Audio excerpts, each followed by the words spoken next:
शुक्ल पक्ष की नवमी तिथि, वैशाख महीना।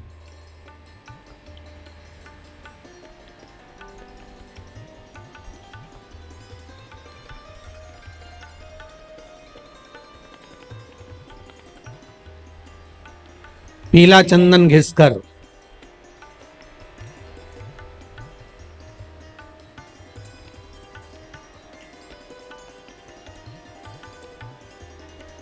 उस चंदन को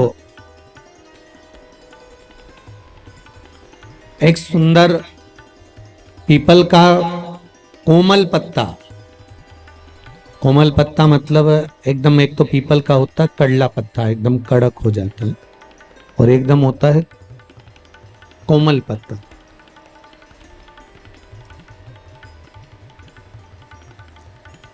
उस पीपल के कोमल पत्ते पर पीला चंदन घिसकर, जो वो चंदन होता है, उस चंदन को घिसकर उस चंदन को उस पत्ते पर रख ले। और महाराज उस पत्ते को मध्याह्न के समय पर, जैसे जब सुबह के समय पर सारी पूजन हो जाए, अर्चना हो जाए, भगवान शिव के मंदिरों में जल समर्पित हो जाए, उसके बाद में जब बाबा एकदम आनंद में विराजे हों, तब जहां शिवलिंग रखा होता,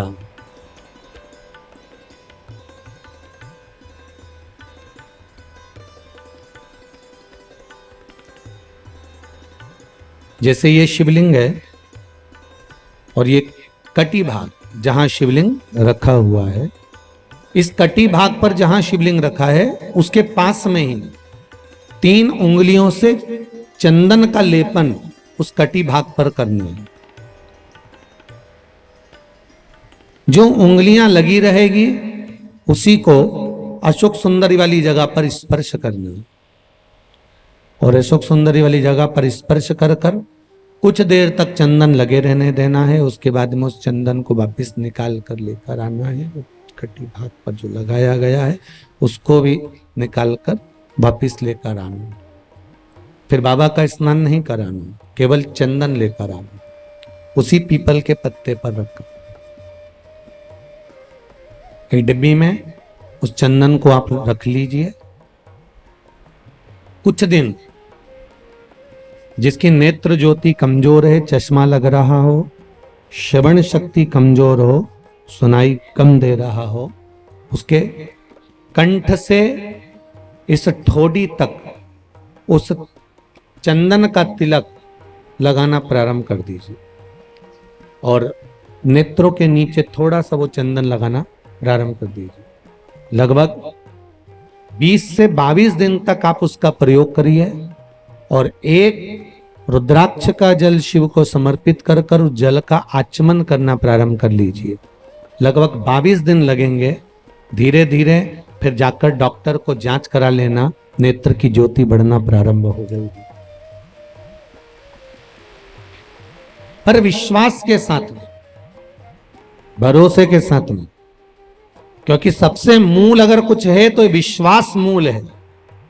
मानो तो मैं गंगा मां हूं और ना मानो तो बहता पानी। अगर आपका विश्वास प्रबल होगा, भरोसा अगर प्रबल होगा, विश्वास अगर प्रबल होगा तो भगवान मिलेगा, और अगर विश्वास नहीं है तो परमात्मा नहीं मिलेगा। वैशाख का पावन महीना दान करने का, पुण्य करने का, सत्कर्म करने का, भ्रमण करने का, कीर्तन करने का, मंत्र जाप करने का, नाम जाप करने का है।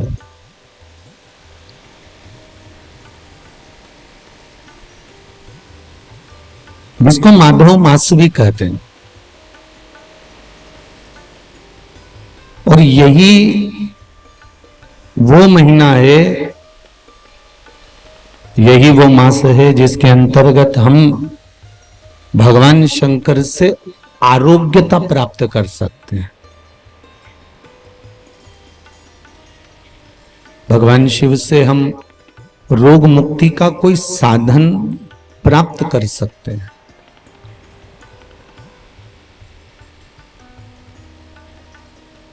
इस वैशाख के महीने में हम भगवान शंकर की आराधना कर कर, भगवान शिव की स्तुति कर कर, भगवान शंकर की पूजन कर कर, अर्चना कर कर,